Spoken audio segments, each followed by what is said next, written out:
shining light, helping us to do what's right. He's the way we turn it one day, wiping every tear away. I believe in the one for salvation, our restoration. He's Christ the Son, the sustainer, author and perfecter, our defender. He's the King forever. Death may come in this kingdom, He gives us resurrection. He's the vine, came at the right time, says to me that you are mine. I believe in the one for salvation, our restoration. He's Christ the Son, the sustainer, author and perfecter, our defender. He's the King forever.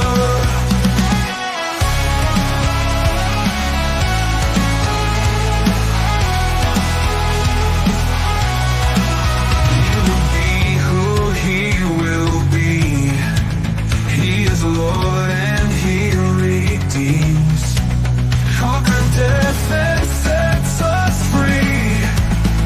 For all who do believe, I believe in the one for salvation, our restoration. He's Christ the Son, the sustainer, author and perfecter, our defender. He's the King forever.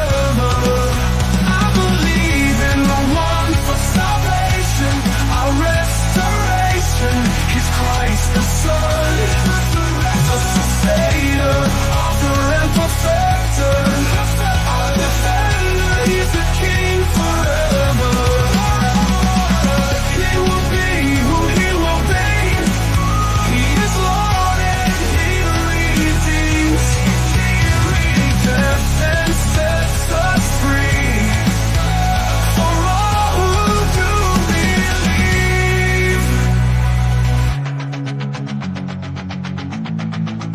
I believe in the one for salvation, our restoration.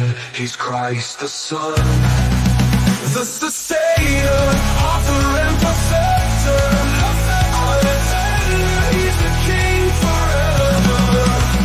He will be who He will be. He is Lord and He redeems, conquered death and sets us free.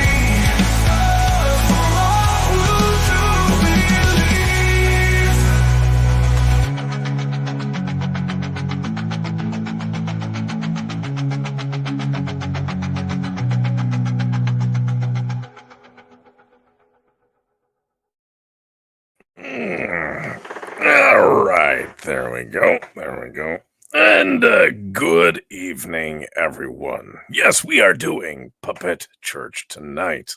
Welcome to Church Under a Rock. And the general plan tonight, just so you guys know, is we're going to talk Daniel for the majority of the time.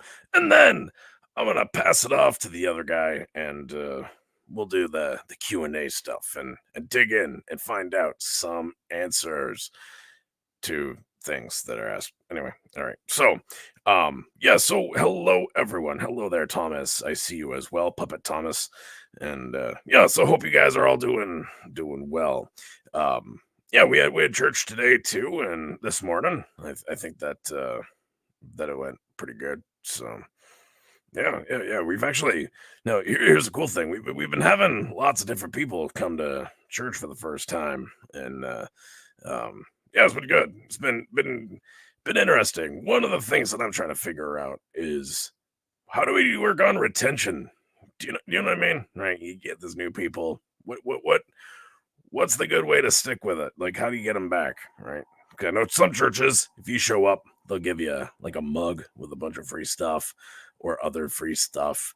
We don't got a budget for a bunch of free stuff. We just get us, which I think works. But so well, and not just us. Obviously, we got the Holy Spirit, we got the Bible, blah blah blah. So does every other church. Okay, so anyway, just trying to figure that out. That's one of the give them a puppet. Yeah, yeah, that's an option.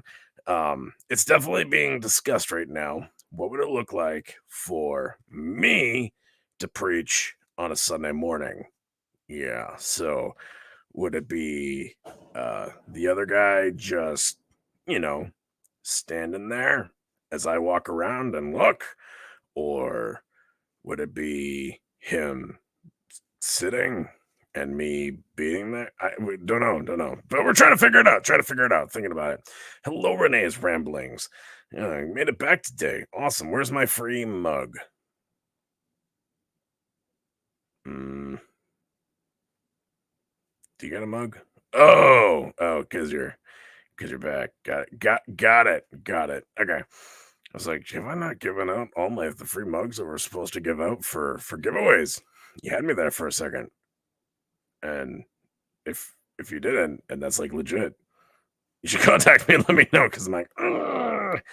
Yeah. Anyway, all right. So we are in the book of Daniel. Now I'm gonna pull it up. So remember, Daniel, he's been hauled off to Babylon with Shadrach, Meshach, and Abednego. Here we go. And scrolling up because I'm not gonna make you guys see the scrolling. All right, here we go. Share screen. Maybe I just want to share the Chrome tab. Maybe I'll just share share that. All right, here we go. Now I'm gonna make this a little bit more. I don't know. Better puppety? Nope. That's really small again. I feel like I do this every time I try to do it this way.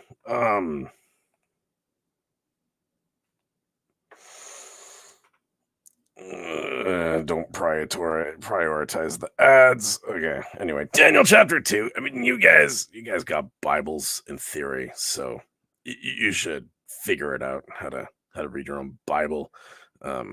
There's free ones online. Get one of those. I mean, you can be lazy that way. I suggest at least having a paper copy just in case, like, power goes out and you want something good to read. No. All right. Nebuchadnezzar's dream. Here we go. In the second year of his reign, Nebuchadnezzar had dreams, as opposed to the first year of his reign. His mind was troubled and he could not sleep. So he summoned the magicians, enchanters, sorcerers, and astrologers to tell them what he had dreamed.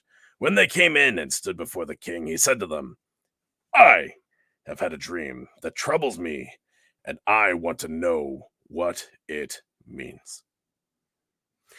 So, you have that awkward, like, staff meeting, right? Where your boss is like, hey, I have expectations, but I'm not going to tell you what they are. That's what's going on here. So, I think that pretty much sums it up. And so, there's also some debate, by the way, if he remembered what the dream was, or if he had actually forgotten. Why is there that debate? I don't know. I don't care, but you might. So, in the interest of full disclosure, I'm letting you know that's what's going on. All right. Then the astrologers answered him, "May the king live forever. Tell your servants the dream, and we will interpret it." The king replied, "This is what I have firmly decided. If you do not tell me what my dream was and interpret it, I will cut you into pieces and your house turned to piles of rubble. But if you tell me the dream and explain it, you will receive from me gifts and rewards and great honor. So tell me the dream and interpret it for me." That's an awkward moment, right? So here's the expectation. You need to figure it out. And if you don't, you're going to die. Yeah, no, we're not going to fire you. We're going to chop you up. Yeah. So that's interesting, right? Right? Come on. Tell me. You know it's interesting. You love how interesting that is. You would like that where was he handing out pink slips? Yeah. Except it's like en masse, right? If just one of you can tell me, you're all good. Otherwise, it's free things. Free things for everyone. You get to, have a body part here, body part there. Everyone's having body parts. All right. It's kind of like the hokey pokey without the going in. It's just the left arm's out, and then it's just out. It's an HR violation. Yeah. Yeah, I should have slipped out the back door. Exactly, exactly. Dude needs to join a union. No, see, here's the thing. Unions would have made this a little worse. Because then Daniel, he wouldn't have been able to do what he needs to do. So, all right, here we go.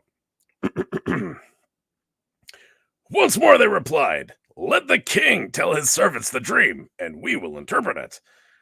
So the king answers, "I am certain you're trying to gain time because you realize that this is what I've firmly decided. Yeah, you guys are trying to worm out of getting killed. So, nope, that's not going to happen.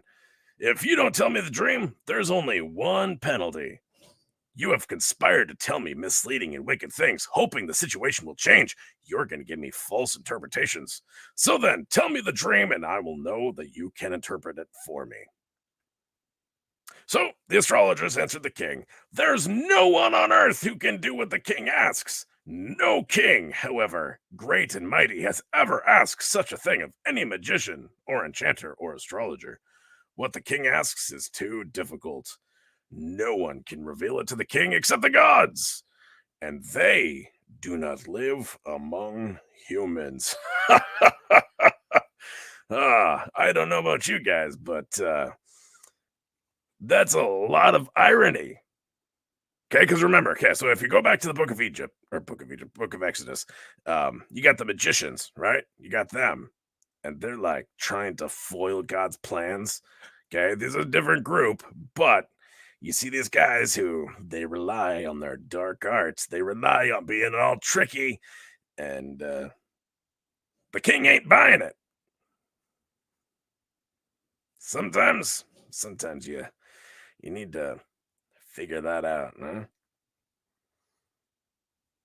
Apparently they didn't. So they're saying like, "King, you're Nebuchadnezzar, Nebi, you're being, yeah, you're being a little unreasonable. We can't do this. The gods can, but they don't live among humans." Now, here's the thing: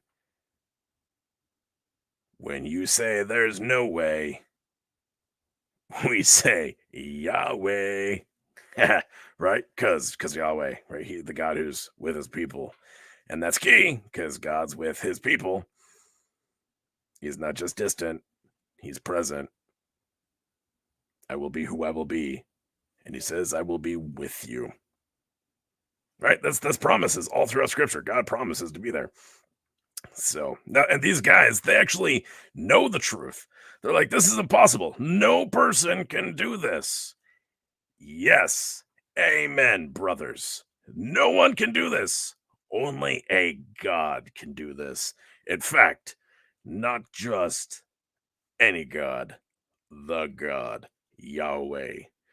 All right. So, yeah, see, dude's picking up on the jokes. All right. This made the king so angry and furious, which I don't know if you guys know this. This actually winds up being a pattern in Nebuchadnezzar's life that he just kind of flies off the rails when he's opposed. Um, which I mean, what tyrannical dictator would it be? Anyway, he got so mad that he ordered the execution of all the wise men of Babylon. So not just that guy, not just that group, all of them. So the decree was issued to put the wise men to death, and men were sent to look for Daniel and his friends, Shadrach, Meshach, and Abednego, to put them to death.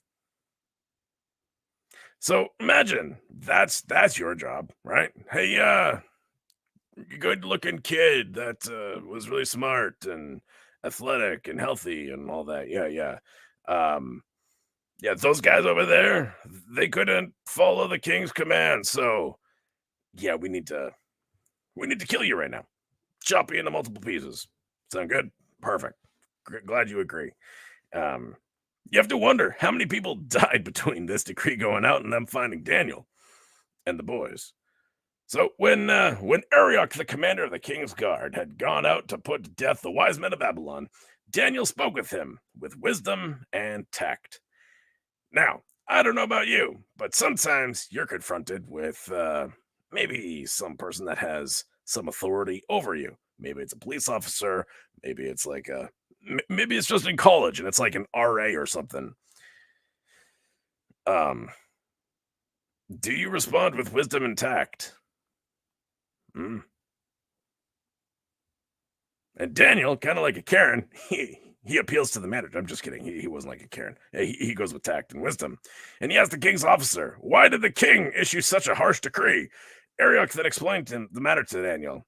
At this, Daniel went in to the king and asked for time so that he might interpret the dream. So Daniel, he's like, hey, so I wasn't there earlier.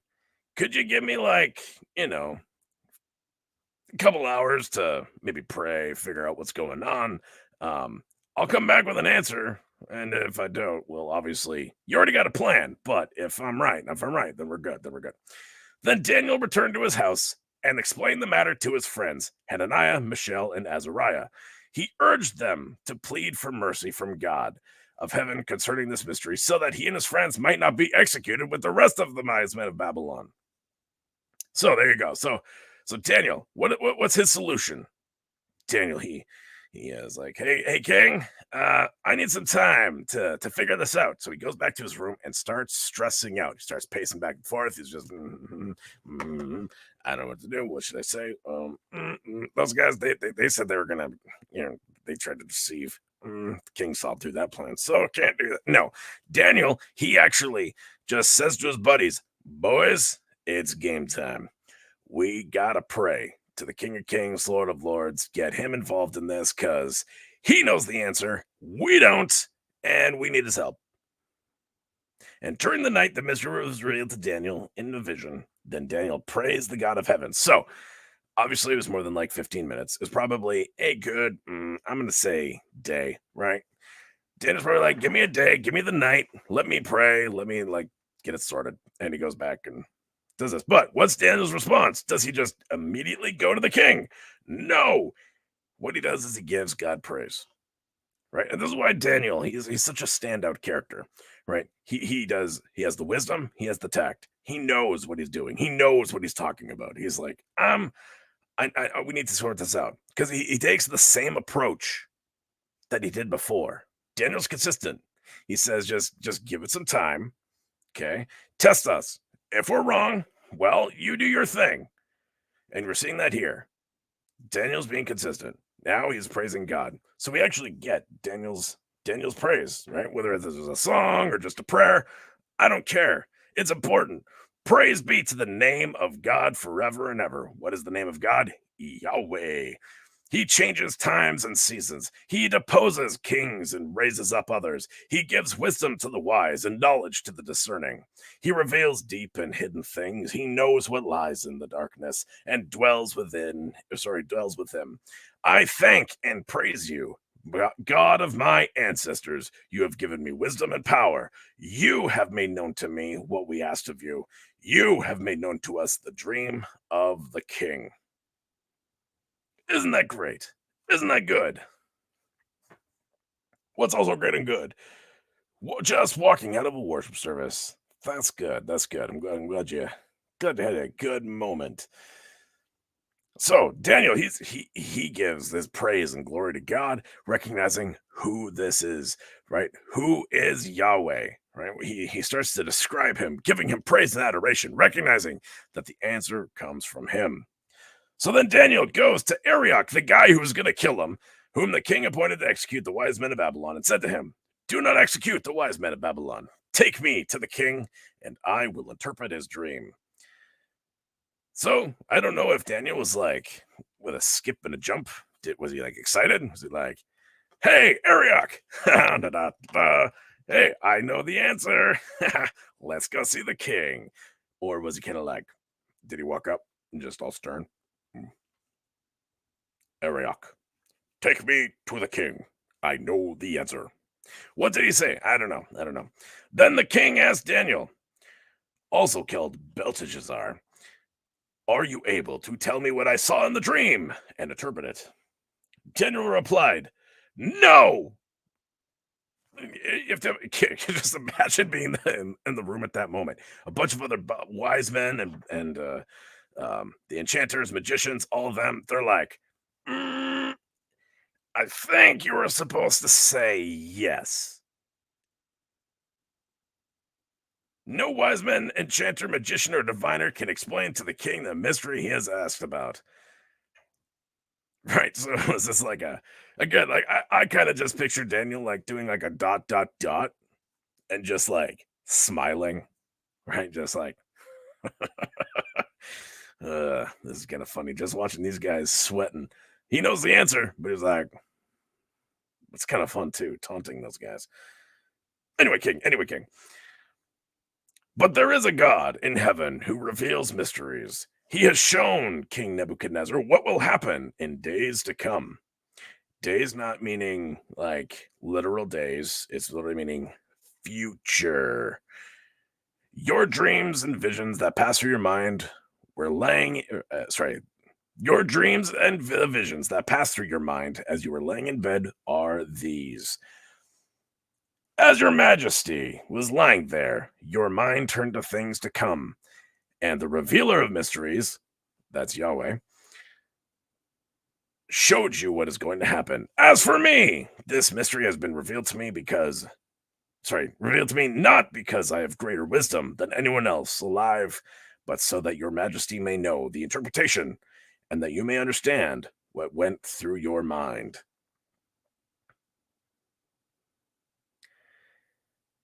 Um, no, letting it sink in for me. Yeah, exactly. So screws. Um, boys, it's game time. Yeah, hey, Sparky, my translation is the best translation. Okay, so it's not like word on the street, and it's definitely no passion translation, but it's a good one. It's a good one. It's modern lingo with a punch, kind of like The Chosen, except better because it's more biblical. Anyway, all right. Where was I? Your Majesty looked, and there before you stood a large statue. Now, moment. Okay, if you know Daniel chapter 3, my gut tells me this probably kind of inspired what comes in Daniel chapter 3. So, because Nebuchadnezzar, he's not the sharpest tool in the shed. All right. Anyway, and there before you stood a large statue, an enormous, dazzling statue, awesome in appearance. The head of the statue was made of pure gold, its chest and arms were silver, its belly and thighs of bronze, its legs of iron, its feet partly of iron and partly of baked clay. And while you were watching, a rock was cut out, but not by human hands. It struck the statue on its feet of iron and clay and smashed them. Then the iron, the clay, the bronze, and silver and gold were all broken to pieces and became like chaff on a threshing floor in the summer. It became useless, right? The gold becomes useless. The silver becomes useless. The bronze, the clay, useless. It just blows away in the wind. The wind swept them away without leaving a trace. But the rock that struck the statue became a huge mountain and filled the whole earth. This was the dream. And now right? So you have to wonder, was Shadrach, Meshach, and Abednego, was he there? Were they there? Or is this just like the royal we? Or is he referring to like him and Yahweh? We will interpret it to the king. Your Majesty, you are the King of Kings. Right? So some people be like, you can't say that, Daniel. Daniel, you're interpreting on the behalf of the King of Kings. You're saying that Nebuchadnezzar is the King of Kings. Oh, Daniel, your theology. No, he's just buttering up Nebuchadnezzar, okay? The God of heaven has given you dominion and power and might and glory. In your hands, he's placed all mankind and the beasts of the field and the birds of the sky. Wherever they live, he's made you ruler over them all. You are that head of gold, right? So you are the most valuable piece on this statue, King Nebuchadnezzar, right? You wherever you go, you're in charge. The size of your kingdom, it's glorious, it's wonderful. I mean, it's gonna get blown away in chaff, like everything that you have established. But mm. Anyway, after you, another kingdom will arise, right? Which isn't a shock, right? But Nebuchadnezzar's probably like, oh, okay. So my kingdom won't fail under my watch. Cool. All right. Anyway, next, a third kingdom, one of bronze, will rule over the whole earth. So this means that Nebuchadnezzar's kingdom's gonna fall apart. So you have to wonder again: was Nebuchadnezzar kind of like, was his ego bruised in this moment, or was he kind of like, okay, I'm listening. I'm listening. Anyway, we'll rule over the whole earth. Finally, there will be a fourth kingdom, strong as iron, for iron breaks and smashes everything. And as iron breaks things to pieces, so it will crush and break all the others. Just as you saw that the feet and toes were partly baked of clay and partly of iron, so this will be a divided kingdom. Yet it will have some of the strength of iron in it, even as you saw the iron mixed with clay. As the toes were partly iron and partly clay, so this kingdom will be partly strong and partly brittle. And just as you saw the iron mixed with baked clay, so the people will be a mixture and will not remain united any more than iron mixes with clay. Give me a moment here. There we go. All right.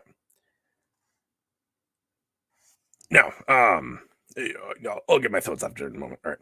In the time of those kings, the God of heaven will set up a kingdom that will never be destroyed, nor will it be left to another people. It will crush all those kingdoms and bring them to an end, but it will itself endure forever. This is the meaning of the vision of the rock cut out of a mountain, but not by human hands, a rock that broke the iron, the bronze, the clay, the silver, and the gold to pieces. The great God has shown the king what will take place in the future. The dream is true, and the interpretation is trustworthy. And so he drops the mic, slams it down. It's just like, yeah, see, guys, I win. Okay, boys, see, you hear that? You hear that? Okay, so now there's a couple things that we're going to address here. All right. First one being that some people they think that the book of Daniel was written later than it actually was, and the reason why is because of the accuracy of all the prophecies that are found in the book of Daniel. And to that we say, no. Are you kidding? Like this is ridiculous. Just no, it wasn't written later just because you okay, prophecy is a real thing. God prophesied, God told, God explained to the king what was going on. Okay. Daniel just called it early. He knew I was gonna go. Why? Because God is real. Okay. So like all the theories that try to pin Daniel as a later book or that like these dreams and stuff were like inserted later. No. Okay. They actually don't hold water at like any. Like, they hold water as well as, like, a strainer that's, like, just a giant hole. Yeah. Yeah. Um, alright, there we go. What was the other thought? Oh, and then there's the lady that, because Daniel would have been aware of the promises made to King David, that his kingdom would last forever. What is the rock? Okay, so again, this is understanding Jewish thought. Okay, we know the ending. We know how this ultimately plays out, but you have to understand from Jewish thought because this will help you understand the Pharisees and what people were expecting when Jesus was coming. Okay, because what was the rock that was hewn from human hands, or not from human hands? Abraham, the line of David, right? So from Abraham, Isaac, Jacob, Israel. Okay, chosen by God, crafted by God. And then you got Daniel, that throne that's established forever. So there's all this messianic expectation here. Everyone's figuring that when Jesus comes, when the Messiah comes, he's just going to wipe out everything that came before and establish his throne, right? So there's like that militaristic picture that's existing. So when we actually see the Pharisees and everyone's and the disciples, their expectation, are you going to set up the kingdom now? We have to have a little bit more grace because oftentimes we look at them and be like, guys, come on, don't you know that it's supposed to be a spiritual thing and not like this physical war thing? However, all of the visions and the dreams and all that kind of stuff, the prophecies, they all had this kind of language to it. So you have to understand that when they're picturing Jesus coming, that he was just going to crush and establish a lasting kingdom, and it's going to be a kingdom that will never be destroyed. Right? And so you have all this expectation, you have all these thoughts going through their minds. And Daniel, he's probably like, no, this is cool. I know exactly what this means. He probably wasn't picturing Jesus. I'm not going to lie. Now, we know the truth, right? We're looking at it like, what is it? Well, it's 2020, so then hindsight is 2020. I can think about it. Anyway, so hindsight is 2020. We look back and we're like, yeah, see, this all makes sense. We see how Babylon was then taken out by Assyria. Assyria was then taken out by Persia. Persia was then taken out by Greece. And then you got Rome. And Rome like just got wrecked because it was so divided. And in the midst of that, the rock comes down and smash. Right? Daniel accurately portrays the future in a bunch of visions in this book. Okay, so it's important to understand the book of Daniel in order to understand the book of Revelation, right? So you don't use Revelation first to understand Daniel. You use Daniel to understand Revelation. And then when you understand Revelation, now you look back at Daniel and you're like, oh, okay. And I mean, yeah, obviously to understand Revelation, you need to understand the book of John, you need to understand Exodus and Genesis and Ezekiel and Isaiah. You need to understand all of it. But anyway, hello, DJ Ronnie G. And did I say hello to Sparky? I think I know I saw him. I don't know if I said hi. Anyway, hi Sparky. Hi DJ. The great God has shown the king what will take place in the future. The dream is true and the interpretation is trustworthy. Then the king, Nebuchadnezzar, fell prostrate before Daniel and paid him honor and ordered that an offering and incense be presented to him. Some translations actually say that Nebuchadnezzar tried to worship Daniel. And yeah, so Daniel would have been like, get up, get away, shoo. Or, I mean, it's possible that he would have been like, I accept, but don't worship me. Then the king says to Daniel, surely your God is the God of gods and the Lord of kings and a revealer of mysteries, for you were able to reveal this mystery. Your God is the God of gods, right? So your God is above, right? So this is a theme. Again, that's all throughout scripture, right? Yahweh, he's better than the other ones, right? There shall be no other gods before him, right? It's just Yahweh. But all these other gods, they got nothing. And the Lord of kings and the revealer of mysteries, for you were able to reveal this. Then the king placed Daniel in a high position and lavished on him many gifts. So there's a lot of honor that's coming Daniel's way because he was able to do this. Right. Moreover, at Daniel's request, the king appointed Shadrach, Meshach, and Abednego administrators over the province of Babylon, while Daniel himself remained at the royal court. So Daniel is just like, hey, king, nah. I got some boys over there. They could use a hand too. Like why don't we give them a position? Because they're part of my prayer team. Give them a raise too. Okay. So there you go. And that's Daniel chapter 2. And I think it's like obviously there's so much more you could say about a bunch of this stuff, but I mean the themes all build on itself and it's all exciting, it's all good. So yeah. Was there any other thoughts that I had about this? I'm trying to think. I mean there's application, but I can't remember if there was another thing. Because ultimately, okay, so I'm just gonna go straight for the application then, because I can't remember what the other thought was. But Do you have people that you can turn to in those great moments of need? Do you? Right? I'm okay with being one of them. You can make me one of them. I mean, you got to, if you get a pay raise, you got to be like Daniel and hook me up too. But no, no, just joking. But do you have people that you can turn to in times of need? Who can you rely on? Or are you trying to do it by yourself? Daniel doesn't seem to try and do it by himself. He knows his own limitations. He's wise. He's got tact. He's got a team. Who are the guys, who are the girls in your life that you can turn to pray, to cover for you?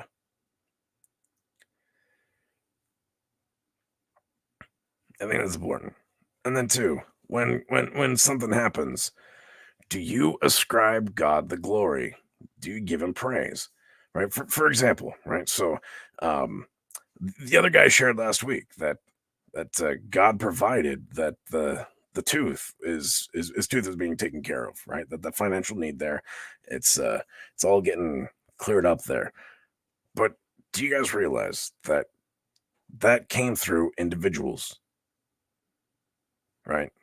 That God used others in that life, in his life, in my life. At this point, it's kind of weird. I mean, you know what I mean, right? But like, are you seeing it, right? Like that God provides, God took care of, God showed up in that time of need. In my time of need, God has shown up and he's providing for me. Here's the thing: do you trust God to provide for you? Right? God wants to take care of you. He wants to put people in your life to take care of you. He wants to also just provide for you in those great times. Like, is there that solution at work that you need to have that you can't figure it out? Did you pray about it? Right? Your boss needs something to get it done, and did you pray about it? Did you turn your prayer team? Did you go to the guys that you need to rely on? It's all to the glory of God. It's not for you, right? Ultimately, the solution, it's not going to come from yourself. You're going to say, God, this is from you. In the same way that my tooth, and again, I'm making a big deal about it because I should make a big deal about it. God's provided.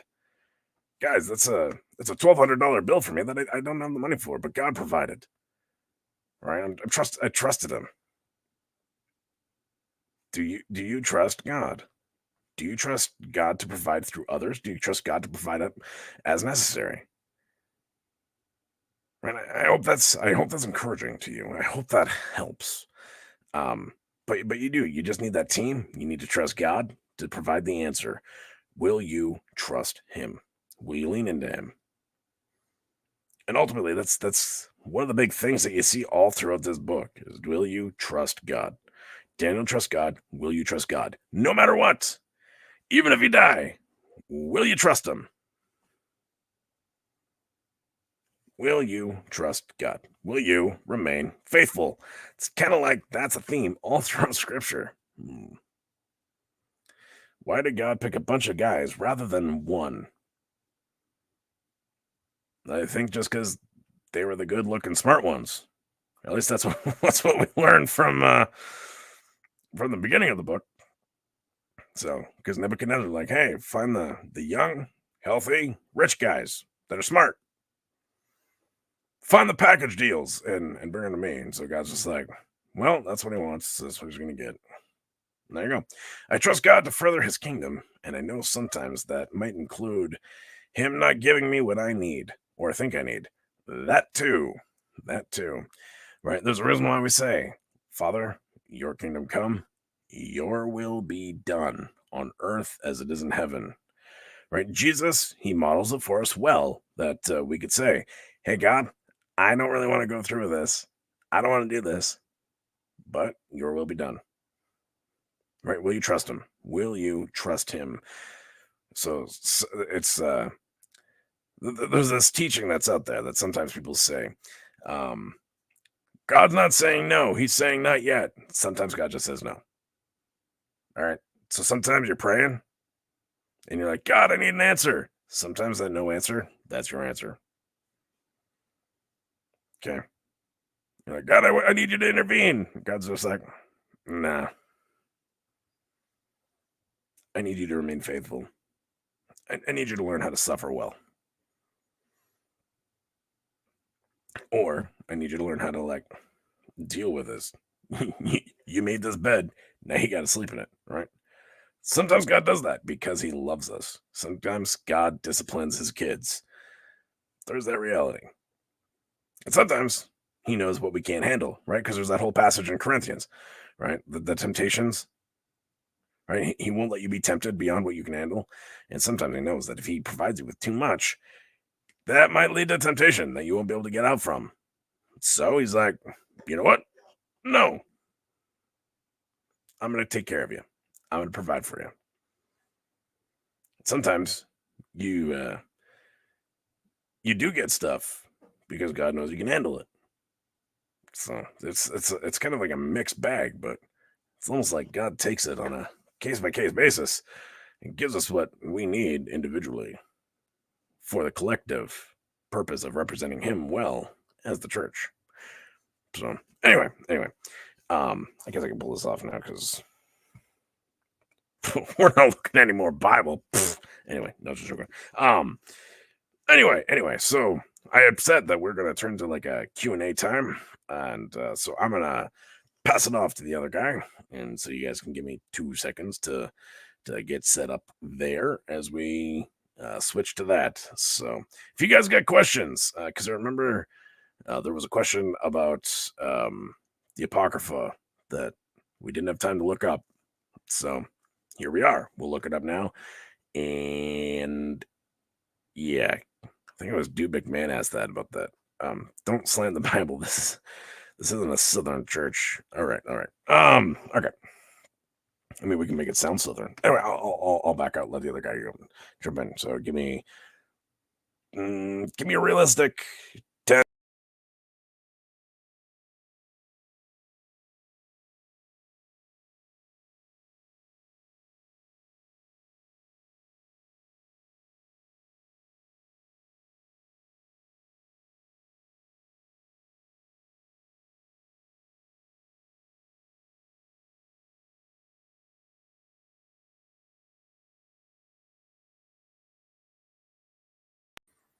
There we go. All right. Took longer than 10 seconds because my hand fell asleep. So that was that was fun. Hello, everyone. Yes, it's me. That means we can all dance. You can. What do you mean you can all dance? Anyway, hello. I'm gonna switch this over here. Steve, what would you do with Floral? He's currently on the ground. He's sleeping. Stop sharing. Well, he's not. All right, I'm gonna put this tab over here. And hello, So Cruz. All right, let's see, docs. I wrote down the question last week. I think. Nope, that was a joke for another stream that I wrote down. Remove that. Boom, boom, boom, boom. Did I not? Nope. What was the question about the Apocrypha?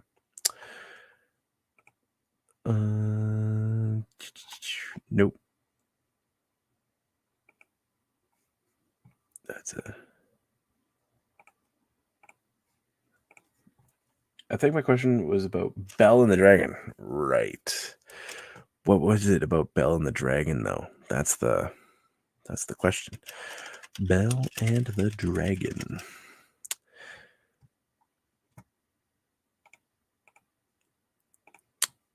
Well, here we go. I got it right here. Share this tab instead.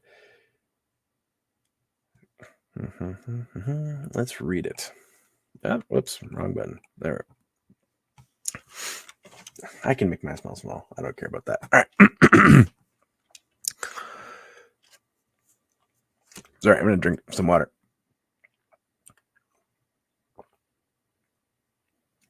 Why is it apocryphal? Well, let's read it to see why it's not canon or considered canon, at least in the Protestant tradition. When King Astyages was laid to rest with his ancestors. Cyrus the Persian succeeded to his kingdom. Daniel was companion of the king and was most honored of all his friends, which true. Now the Babylonians had an idol called Bel, and every day they provided for it 12 bushels of choice flour and 40 sheep and 6 measures of wine.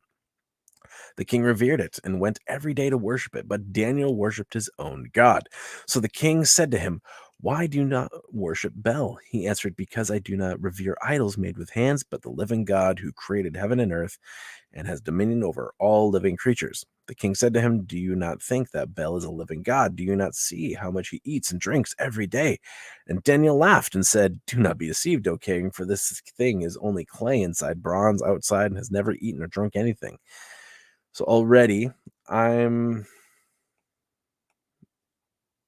questioning just based off of the language. Because you don't see Daniel having this demeanor with anybody. Now he was older at this point and highly respected, so possible. But anyway, how long is this? Let's see. That's not that long. Okay. Then the king was angry and called the priests of Bel and said to them, "If you do not tell me who is eating these provisions, you shall die." So apparently they're being tricked. "But if you prove that Bel is eating them, Daniel shall die because he has spoken blasphemy against Bel." And Daniel said to the king, "Sure." Now there were 70 priests of Bel beside their wives and children. So the king went with Daniel into the temple of Bel. The priests of Bel said, we are now going outside. You yourself, O king, set out the food and prepare the wine and shut the door and seal it with your signet. When you return in the morning, if you do not find that Bel has eaten it all, we will die. Otherwise, Daniel will, who is telling lies about us." They were unconcerned, for beneath the table they had made a hidden entrance through which they used to go in regularly and consume the provisions. After they had gone out, the king set out food for Bel. Then Daniel ordered his servants to bring out ashes, and they scattered them throughout the whole temple and in the presence of the king alone. Then they went out, shut the door, and sealed it with the king's signet and departed. During the night, the priests came as usual with their wives and children, and they ate and drank everything. Earlier in the morning, the king rose and came, and Daniel with him. The king said, "Are the seals unbroken, Daniel?" He answered, "They are unbroken, O king." As soon as the doors were opened, the king looked at the table and shouted in a loud voice, "You are great, O Bel, and there is no deceit at all." But Daniel laughed and restrained the king from going in. "Look at the floor," he said. "Notice whose footprints these are." The king said, "I see footprints of men, women, and children." Then the king was enraged, and he arrested the priests and their wives and children, and they showed him the secret doors through which they used to enter, consume the food on the table. Therefore the king put them to death and gave Bel over to Daniel, who destroyed it and its temple. Now in that place there was a great dragon the Babylonians revered. The king said to Daniel, "You cannot deny that this is a living God, so worship him." Daniel said, "I worship the Lord my God, for he is a living God. But give me permission, O king, and I will kill the dragon without sword or club." The king said, "I give you permission." Then Daniel took pitch, fat, and hair and boiled them together and made cakes, which he fed to the dragon. The dragon ate them and burst open. Then Daniel said, "See what you have been worshiping." So basically, what I'm getting from this is the dragon's kind of like a seagull with baking soda. When the Babylonians heard about it, they were very indignant, inspired against the king, saying, "The king has become a Jew. He has destroyed Bel and killed the dragon and slaughtered the priests." Going to the king, and they said, "Hand Daniel over to us, or else we'll kill you and your household." And the king saw that they were pressing him hard, and under compulsion, he handed Daniel over to them. And then he's thrown into a Lion King. Habakkuk. Okay. All right. So here, I'm going to type it in over here. Why is Bel and the Dragon not canon?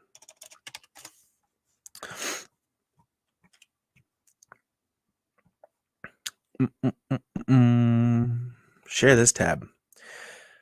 Okay, let's give that Bel and the Dragon. Do I want to click on Reddit? Necessarily. Why were Bel and the Dragon excluded? I feel like that's probably a better idea.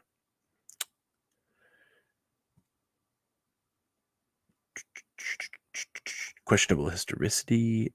Wrong thing.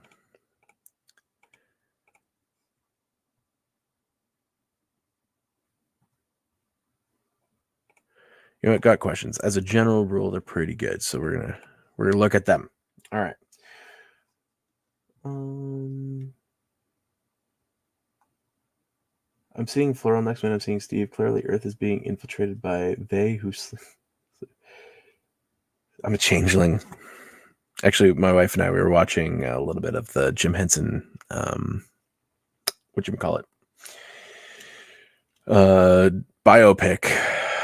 biopic that's on Disney Plus, Idea Man. And so far, it's okay. Bell and the Dragon is one of several additions to the Book of Daniel. The original Book of Daniel ends after chapter 12. The extra material is only found only in translations, such as the Septuagint, but not in the Masoretic text. So Bell and the Dragon is a later addition, most likely derived from various legends and folk stories about Daniel. This non-canonical material includes chapter 13, known as the Song of Three Children, Susanna, Bell and the Dragon. According to the text of Bell and the Dragon, Daniel is honored above all the others by the new Persian king Cyrus. Don't care. We've read all of this.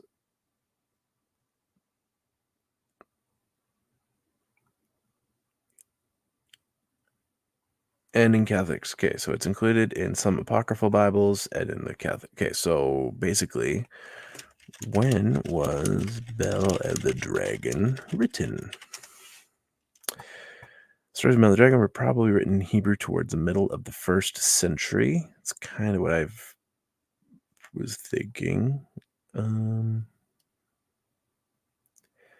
Yeah, so it's very much a later written text, and thus it's not considered to be inspired scripture because it's more mythological. Now, that raises the question, because sometimes there's truth within some of these things. Sometimes, so I wonder what historicity would be there. So, full disclosure for those who might not agree with this, I am a young Earth creationist. I do believe in a young Earth. I look at all of the archaeological evidences, and you can see that there's dinosaurs everywhere, right? So what we would be like, oh, that's a statue of a dinosaur, or a carving of a dinosaur, or a drawing of a dinosaur. They're everywhere, whether it's Chinese drawings, right? And you see like pachysaurs pulling chariots. You see stegosaurs in Cambodian ruins and all this kind of stuff.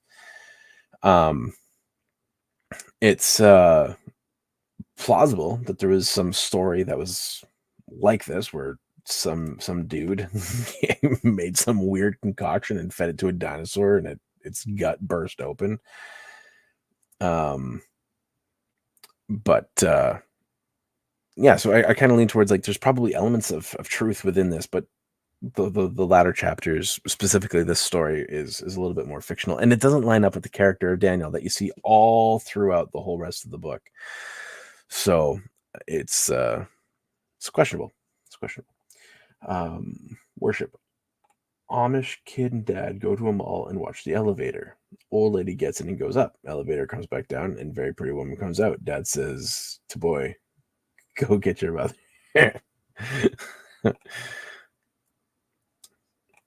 We know Behemoth and Leviathan existed. Correct. And when you see the descriptions of Behemoth and Leviathan, they don't line up with a hippo, an elephant, or modern animals, or what we would consider modern animals. When you see the descriptions, it's more like I can't remember which. I think Behemoth is probably a sauropod, right? So like brontosaurus kind of a creature. And then unicorns in Job. What? Paul.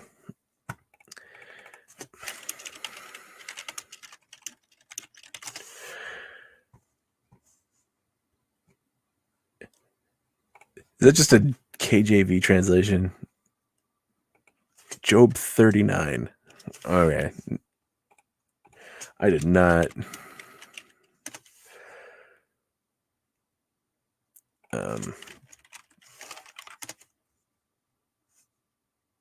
Okay, I'm totally. Where was this 9? Will unicorn be? What? How have I not seen this before? Maybe it's just because it's in Rame. Okay.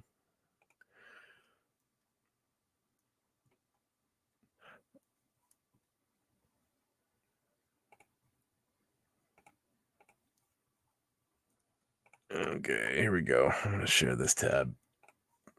Okay, so the Hebrew word is that, except you're going right to left. Transliteration is re'em or rachem, masculine noun. So that means that unicorns are for boys. Probably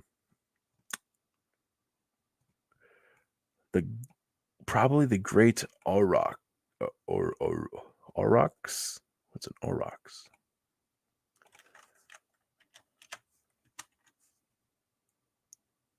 That's not a unicorn. That's what?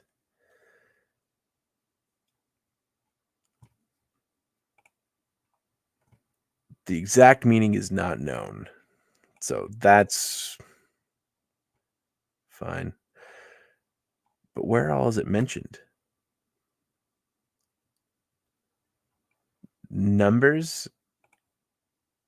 Really?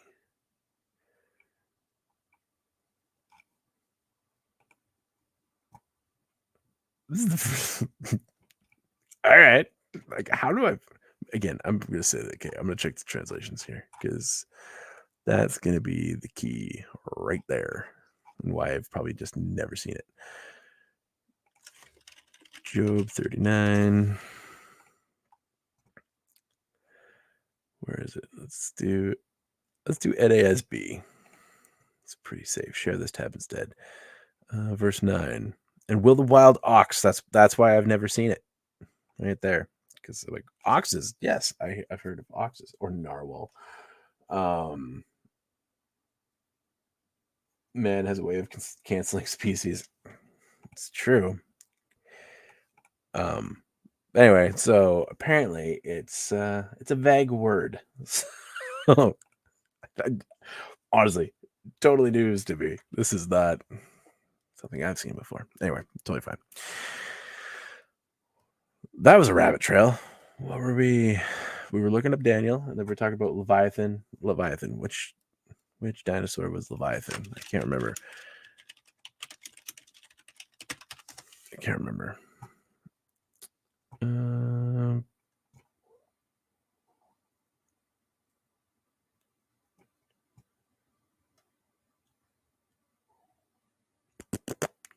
Yeah, it was a Spinosaurus. That's what I thought. Is people think that Spinosaurus is the potential Leviathan.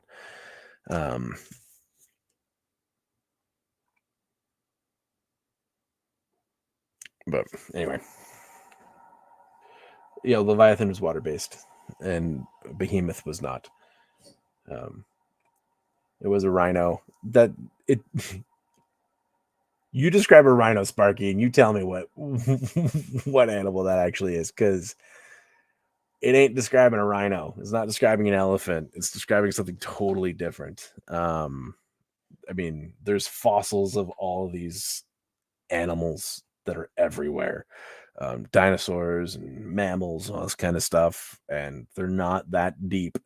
So, and often they're in similar layers of rock. And so I'm like, it could be anything. It's probably not a rhino. The tail like a tree was not a rhino. Exactly. And that's the key. The descriptors does not describe any of the large animals of today. So, but again, if you want to think it's a rhino, I don't care. Like, this is those things where when we end up in eternity with Jesus, we're going to stand before him and be like, oh yeah, this doesn't really matter, and not care anymore, because there's far more important things to care about. Fossils on Mountain Dew. Yes, it is. Exactly. So, anyway, I didn't know that my chat was mainly young Earth creationists. That's hilarious. Really, it's not that hilarious, but fun. The what Chicks Club Extra. Oh. What was it? Never heard this before. I'm gonna look it up. Chicks. You kind of have to be careful how you write that. Because if I start writing Chicks Club, that'd be weird.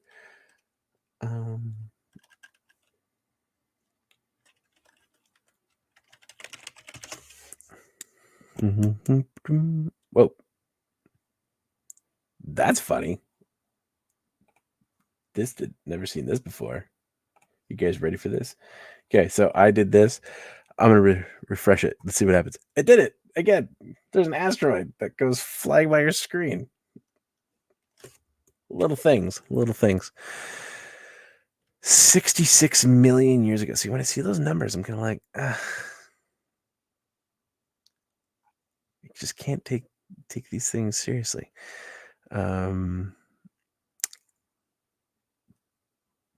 mean, it could be the thing that killed the dinosaurs along with a bunch of other things, but anyway. Oh, Google. Correct. Well, that makes sense. That was... truthfully, when it comes to like thinking about all the things that I learned in elementary school, when it comes to science, I've like had to like reevaluate all of these different things.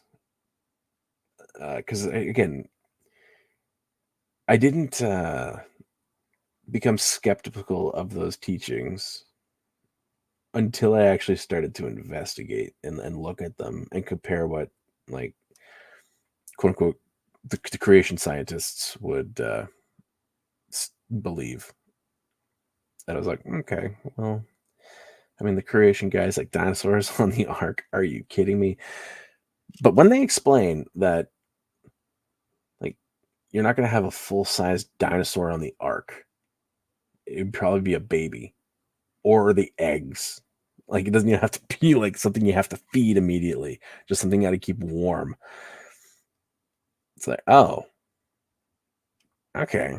Now the ark is all of a sudden a completely different plausibility, right? Like, it's anyway. So there's just fun information as you dig in and have fun. There's a guy that goes to my church who he works for Creation Ministries, which used to be affiliated with Ken Ham and those guys, but then there was some form of falling out, and I don't know what that was. And truthfully, don't really care.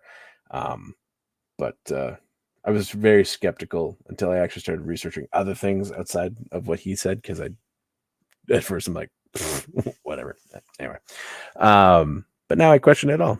Because here's the thing: when it comes to science, I'm looking at what are the things that they're saying now, right? The people that are pushing millions of years and all that kind of stuff, can they tell me what a woman is? What are their views on safe and effective? What are their views on the nuclear family? What are their like? So I'm like, if they can't answer honestly, I'm probably not gonna take them seriously. Ham is a whack. Yeah, I don't give Ham too much credit, but because Ham, he's decent at presenting. What drove me nuts though was that debate between him and Bill Nye. That was like a giant train wreck.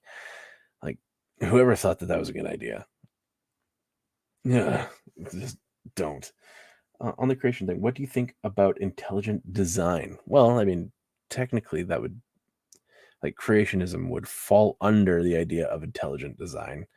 But if we're talking like going into the realm of aliens, my views on aliens are basically like, if they exist,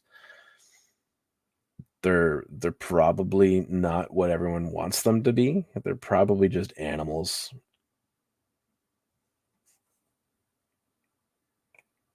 Those scientists also have their entire careers tied up in stuff they don't really want challenged. Yeah, but that goes both ways, right? I would say that when it comes to serious challenges, now, like, obviously the Christians, they have a lot more to prove. or in theory, you have more to prove. But anyway, probably animals. Yeah. Bill Nye is not even a science guy. He's a mechanic. Well, that's technically science. That's fine. Nye is disingenuous. I mean, the same guy that created the universe and all the laws of mathematics and science that govern it also has the ability to create an Earth and make it as old as he wants. Exactly. And so that's where ultimately, when it comes to the age of the Earth, like, if you think that someone, okay, the whole push of evolution, macro evolution, okay, so again, clarify. If you push macroevolution, I do question what your view of God actually is. Not that you're saved, but if you embrace it, like, but I do question: do you really have like a solid view of God? Do you have like, what's your view of man? If we were made in God's image and we are His image bearers, that means that we are unique amongst creation. So if you think that we're just an evolved animal, that means you have a really low view of humanity, and actually means that you have a really low view of God. Again, I'm not questioning your salvation. Like, you might believe that, like, Jesus did come and die and all that kind of stuff, but I do question, like, what's actually going through your mind. Again, if you think microevolution in the sense that, like, started off with on the ark, you had like one kind of dog, and then you'd start doing selective breeding, like based on the pups. Sure, right? C.S. Lewis wrote a fiction trilogy about life on other planets where the people were also made in God's image. Interesting read. Yep. And this one, dinos came from a kit. I tried in high school pranking my librarian. I might have shared this before with you guys by every time. It was okay. I'll tell you what I did, and I'll tell the story behind it. So I would take all the penguins books, like every book that our school library had on penguins, I would take them out and I would put them in the mythology section when she wasn't paying attention. So, and I did this for about a good 2.5 years. And obviously only if I had time, but whenever I had the chance, I would totally do it. And didn't tell her until several years after I graduated. And then she was like, "You was you." And I laughed really hard. Anyway, but the reason why is because there was a friend of ours who I had actually convinced that penguins are a myth. And she was like, "What? I've seen them." I was like, "No, you just saw animatronics." And so she, yeah, Punkwaddle book. Yes, Punkwaddle is a myth. Exactly, guys. That's the problem. Is he real? I don't feel comfortable with anything that puts limits on God's creativity. He's infinite after all. Yep, exactly, and I agree. Assuming you haven't read C.S. Lewis on this, if we found life on other planets or they came, sorry, if we found life on other planets or they came here and made first contact, would they be made in God's image as well? I don't think so. I don't know. I don't think so. I lean towards they're just probably animals, and so people that have claimed to see things, again, I don't know. Sometimes you hear the stories, you're like, it's a little bit more legit. I don't think we'd recognize sentient light if we crashed into it. Correct. And that's because you can go to the grocery store and realize you're looking at a rock as you're talking to someone. There are a lot of people who think UFO thing is demons messing with us, and that's a possibility too, right? Satan, he wants to deceive. So I don't really know. I don't have too much of an opinion. However, I just realized it's 10:09. I was just having fun, but you guys have prayer requests. I'm gonna start praying. So on Earth, I know of 2 alien sightings that were probably just owls. Well, there you go. There you go. Write down your prayer requests as well. Good night, y'all. Exactly, Penny. See, you're speaking my language. Oh, you're gonna meet Punk next month. That's fun. Have fun with that. Enjoy.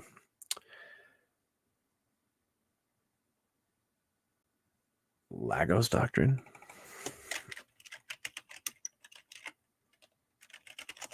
What?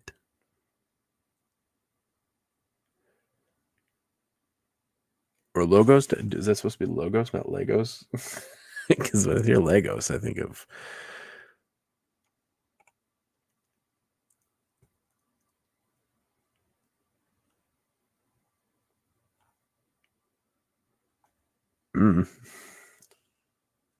Continue. All right, cool. We got prayer requests. Jesus, we thank you so much for everything that you're doing. That Lord, you brought us here to this moment.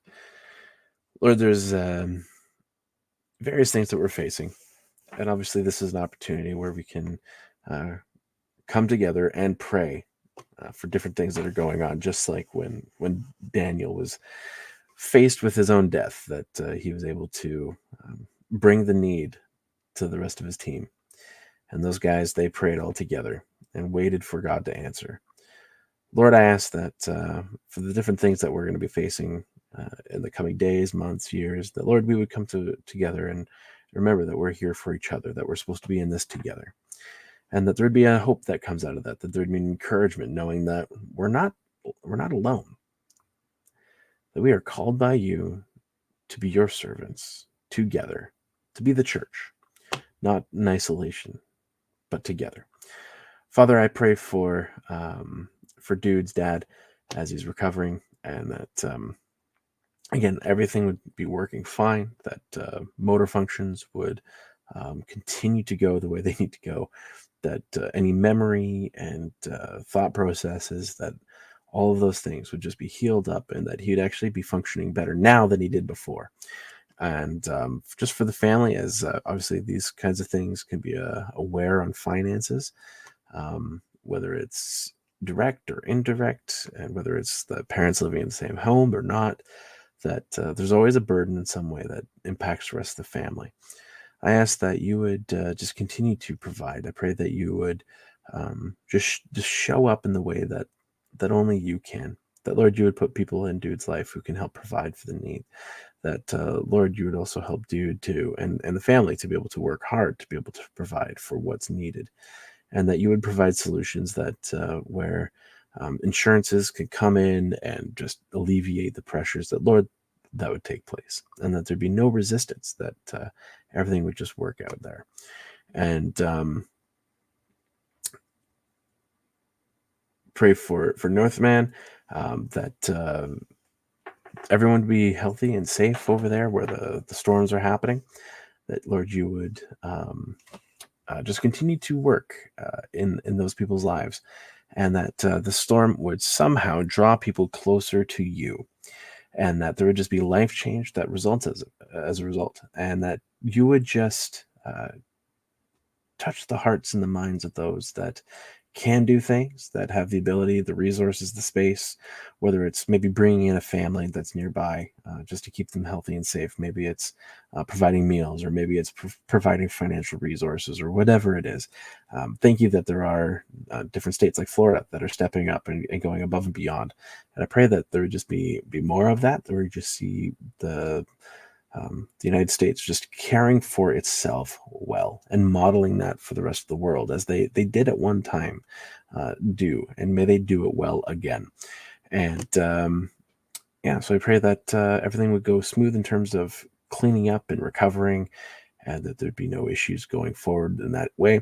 Also, thank you that Sokri has found us, and that this would be a continued blessing, and may there just be moments of growth and learning and relationship that are fostered here. And so as we all depart from here, that, Jesus, you would bless everyone, do an incredible work in, through, and around them. Help them to love the Lord their God with all their heart, soul, mind, and strength, and love their neighbors as themselves. And so on that note, I'm going to be wrapping up. Thank you, everyone, for hanging out for this long. As a heads up, I'm going to be having a conversation with a guy named Drew. And we're going to be talking about, does God decree bad things, essentially? Is it God's will that bad things happen? I don't know if we're going to be doing it live on Thursday or just recording it on Thursday. It's going to be in the morning. And part of the reason why we're going to be talking about that is because without going into the details, there was a prominent pastor that was exposed in his moral failings for the last several years. So it's not just a continual thing.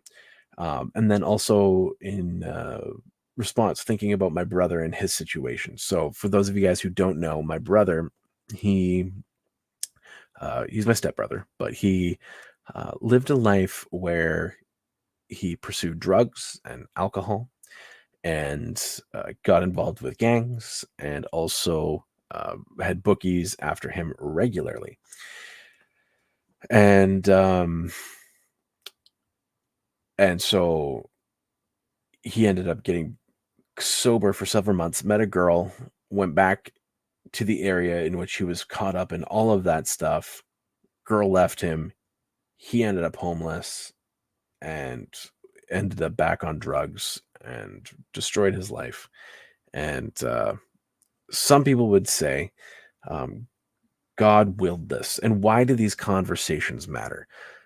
Right? So like this is all part of God's plan. This is all whatever. I don't believe that because we serve a good God. And so we're going to just kind of hash that out because, again, God doesn't will for bad things to happen. His desire is that people repent, that people change, right? God was going to destroy Nineveh, but his hope was that they would choose him. And so part of it, Jonah did not want to go to Nineveh because he knew that God was gracious, compassionate, slow to anger, and abounding in love, that he would forgive these people. And why does this conversation matter? Why do these conversations matter? It's because it does affect our outlook on things. It impacts our witness.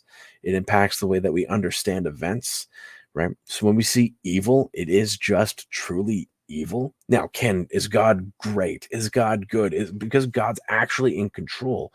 God's actually sovereign. He's Lord. He can use those things, what other people intend for evil.